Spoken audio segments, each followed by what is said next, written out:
पल्लवी फौजदार, वो नाम जिन्होंने कई रिकॉर्ड्स अपने नाम किए, वो भी उस क्षेत्र में जिसे पुरुष प्रधान कहा जाता है।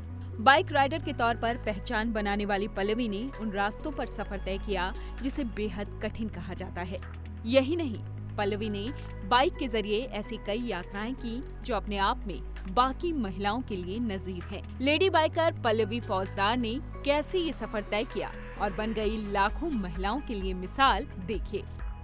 मैम, सबसे पहले तो आपसे ये जानना चाहेंगे इस सफर की शुरुआत कैसे हुई थी? सफ़र की शुरुआत से पहले मैं इसके लगाव की बात करना चाहूँगी ज़रूर। इसकी शुरुआत कहीं मेरे बचपन से हुई थी, बचपन की यादें जो शरारतों से जुड़ी होती हैं, और वो एक ऐसा नॉन स्टॉप सफ़र रहा मेरा जो आज तक रुकने का, थमने का नाम ही नहीं ले रहा।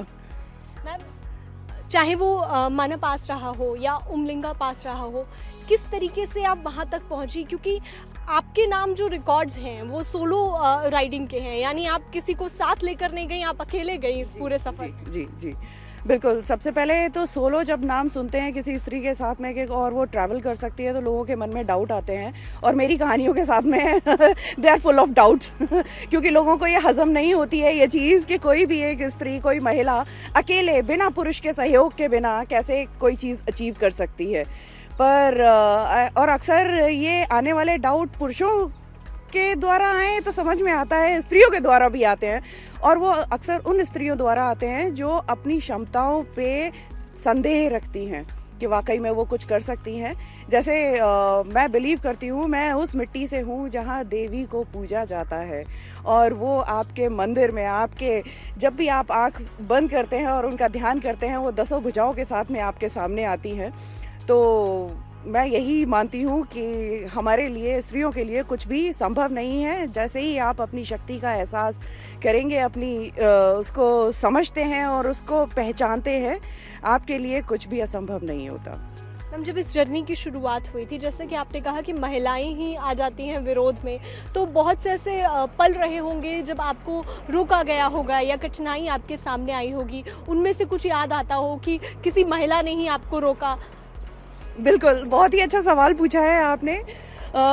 सबसे पहली महिला जो थी मेरी माँ थी। माँ एक वो होती है जो पहली आपकी गुरु होती है, जो आपको सब कुछ सिखाती है, बट माँ एक वो भी शख्स होती है जो आपकी फ़िक्र कुछ ज़्यादा ही करती है। तो मेरी माँ का भी यही सवाल था जब मैंने उनको मेरी जो फर्स्ट जर्नी थी, सोलो जर्नी मैं स्टार्ट करने वाली थी दिल्ली टू लेह के लिए, तो मैंने उनको बोला कि मैं ऐसे ऐसे जाना चाहती हूँ। तो मेरी माँ ही थी जो मेरे अगेंस्ट थी, और उन्होंने कहा कि now you have a happy family और मदर ऑफ 2, ये क्या फितूर है, कॉलेज डेज में समझ में आता है, लेकिन अब थोड़ा सा लाइफ को लेकर के सीरियस हो जाओ। तो मैंने मेरी माँ से कहा, माँ सीरियस ही हो रही हूँ, और बस एक सवाल मेरी माँ से पूछा कि माँ, आपके भी कुछ अधूरे सपने रहे होंगे, आज अगर वो मेरी मुट्ठी में और मैं कहूँ इस मुट्ठी को खोल कर ले लो और जी लो अपना सपना, तो ये मेरा वैसा ही एक सपना है। तो आप बिलीव नहीं करेंगे मेरी माँ ने मुझसे क्या पूछा। मेरी माँ ने मुझसे ये पूछा कि कब सफ़र शुरू कर रही हो। हम कुछ भी असंभव नहीं है। नारी शक्ति पुरस्कार से आपको सम्मानित किया गया साल 2016 में, वो घड़ी कैसी थी? जी, जब प्रेसिडेंट के सामने मैं खड़ी थी और जब नारी शक्ति पुरस्कार जब मैं ग्रहण कर रही थी, तब एक अजीब सी जिम्मेदारी का एहसास हुआ, और मुझे लगा कि अब it's a turning point, and अभी कुछ और भी हैं, अब जिम्मेदारियां भी हैं तो जिनको कि निभाना है, एंड आई हैव टू पे बैक टू सोसाइटी, एंड कुछ अपने समाज के लिए करना है। तो वहाँ से मेरी सोशल वर्क की जर्नी स्टार्ट हुई। जैसे मैं उत्तर प्रदेश से हूँ, तो मैंने उत्तर प्रदेश सरकार के साथ में मिलकर के मैंने कुछ कार्यक्रम किए, जिसमें 181 वुमेन एंड चाइल्ड हेल्पलाइन है, तो उसको प्रमोट किया, और उसका प्रमोशन जो हम लोगों ने किया वो इस जगह के कस्बे और गाँवों से किया, क्योंकि अगर आप समाज में बदलाव लाना चाहते हैं, अपनी नींव को मजबूत बनाना चाहते हैं, तो हमारे कस्बे, हमारे गांव हमारी नींव हैं। वहाँ से अगर शुरुआत करेंगे तो अनंत काल तक ये जाएगा। बाकी महिलाओं को, क्योंकि आप नारी शक्ति को रिप्रेजेंट करती हैं और महिला सशक्तिकरण का ज्वलंत उदाहरण है, तो ऐसे में महिलाओं को जो आपको देख रही हैं, उनको क्या संदेश देंगी?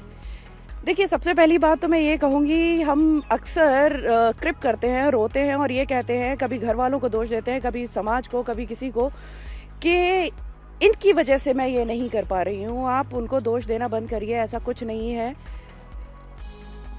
बिलीव मी, अगर कोई आपको रोकता है तो वो आप हैं खुद अपने आप को रोकने वाले। आप अपनी बेड़ियाँ खुद काटिए, निकलिए अपने सपने पूरे करने को। आप देखिए आपके साथ कैसे हुजूम जुड़ता जाएगा, आपके सहयोग के लिए आगे आता जाएगा। मेरे साथ ऐसा ही हुआ है। मैम, आप अपने ही रिकॉर्ड्स तोड़ती हैं, ये कैसे आपके दिमाग में आता है कि नहीं मैंने एक रिकॉर्ड सेट किया है और अब उसको ही तोड़ना है? सीक्रेट शेयर करूं, मैं घर से ऐसा कुछ सोच कर नहीं निकलती कि मैं रिकॉर्ड बनाने जा रही हूँ। जब ज़्यादा गुस्सा आ जाता है और गुस्सा जब ज़्यादा बढ़ जाता है और जो कंट्रोल नहीं होता, या तो आप चीख कर चिल्ला कर किसी को मार पीट करके वो निकाल सकते हैं। मेरा तरीका होता है टैंक फुल किया, बाइक निकाली, बैग पैक किया और निकल जाओ। जब तक गुस्सा शांत ना हो तब तक वापस ना हो, क्योंकि हर बार गुस्से के कारण अलग अलग होते हैं। जब आप समाज की रूढ़िवादी सोच को लेकर के आप अपसेट होते हैं, जो आपको बार बार परेशान कर रही होती है, और आप ये विश्वास रखते हैं कि बदलाव आना चाहिए and you can contribute little bit in it, then what stops you? I think no one except you.